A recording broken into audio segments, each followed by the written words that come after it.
Professor Vidhu Rawal साहब, आपने तो देखिए ट्रांसपेरेंसी की बात की, आपने कहा इससे उनको न्याय मिलेगा जो गरीब, पिछड़े, पसमानदा मुसलमान हैं। लेकिन यहाँ तो संसद से बने हुए कानून को अब सुप्रीम कोर्ट की दहलीज तक ले जाया गया है। कोर्ट ने भी कह दिया है कि बिल्कुल सुनवाई होगी और जल्द से जल्द।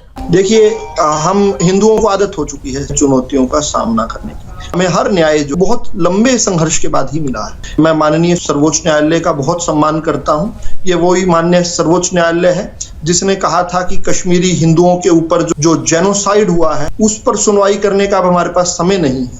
ये वही माननीय न्यायालय है जब लाखों विस्थापित किए गए परिवार को वापस आ रहे थे और उसके बाद ये कहा गया था कि सुप्रीम कोर्ट के पास बहुत सारी पेंडिंग फाइल्स हैं। फिर ये वही माननीय सुप्रीम कोर्ट है जिसने याकूब मेनन के लिए रात को 2 बजे भी अपने क्वाड खोले थे। क्या 370 के विरुद्ध है लोग कोर्ट में नहीं गए थे? और माननीय सर्वोच्च न्यायालय ने क्या प्राथमिकता पर उसकी सुनवाई नहीं की थी? हम न्याय ही मांगते हैं, अतिरेक हमारे व्यवहार में नहीं रहता कभी।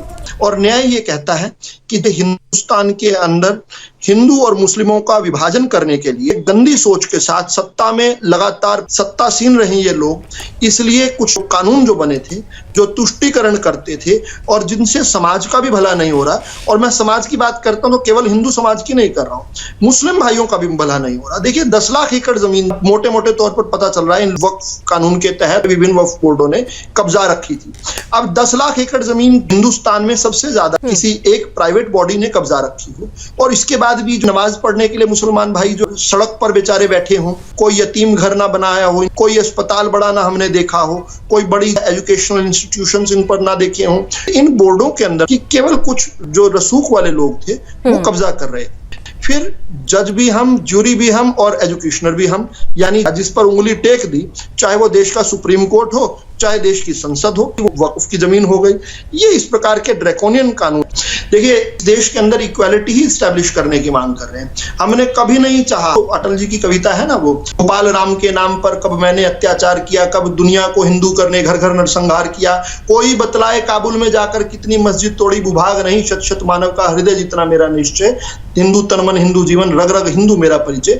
हम अन्याय नहीं चाहते हैं, मेजोरिटेरियन लॉज नहीं चाहते हैं, लेकिन जो तुष्टीकरण के नाम पर हिंदुस्तान को नोचा गया है बाबा साहब अंबेडकर के संविधान के साथ, जो अन्याय किए गए हैं, जो हत्या की गई है, उन पर तो रोक लगनी पड़ेगी। यही मैंडेट है भारतीय जनता पार्टी को। इसी मैंडेट के साथ भारतीय जनता पार्टी को जनता ने चुनकर सत्ता सौंपी है कि हम लोग जो अति रही हैं भूतकाल में, सत्ता द्वारा की गई अति, जिससे भारत का एक और विभाजन को परिलक्षित करने के दिशा में किया गया था, वो अतियां हम खत्म करें, भारत का एकीकरण हो। ये हमारी जिम्मेदारी है और हम इस जिम्मेदारी को पूरा करें। ठीक।